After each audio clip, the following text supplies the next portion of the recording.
কেউ বা নিজেদের ভেরিফাইড ফেসবুক আইডি থেকে পাকিস্তানের করাচিতে অবস্থিত কালারি হ্রদের দৃশ্য দেখিয়ে বিভ্রান্তির সৃষ্টি করেছেন। আবার অনেকে ভারতের ত্রিপুরার বন্যা কবলিত অঞ্চলগুলোর হৃদয় বিদারক ছবিগুলোর ক্যাপশনে ফেনীর আজকের চিত্র লিখে ভুয়া তথ্য ছড়াচ্ছেন। অপরদিকে ২০১১ সালে ভারতের উড়িষ্যা রাজ্যে ঘটে যাওয়া বন্যার এক ছবি নতুন করে সামাজিক যোগাযোগ মাধ্যমে ঝড় তুলেছে। এছাড়াও অন্ধ্রপ্রদেশের একটি বাঁধের ভিডিও ত্রিপুরার ডুম্বুর বলে চালিয়ে দিচ্ছেন অনেকেই। ভুয়া তথ্য শুধু এখানেই থেমে থাকেনি, ফেসবুকের বিভিন্ন গ্রুপে জরুরি ঘোষণা কিংবা ইমার্জেন্সি লেখা পোস্টও সৃষ্টি করছে আতঙ্ক।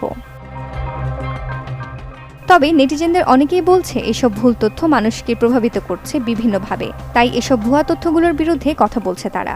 এমনকি এসব বিভ্রান্তিকর ছবি এবং ভিডিও পোস্ট করা কিংবা শেয়ার করা থেকে বিরত থাকতে বলেছে। সুমাইয়া খুশবু, চ্যানেল 24।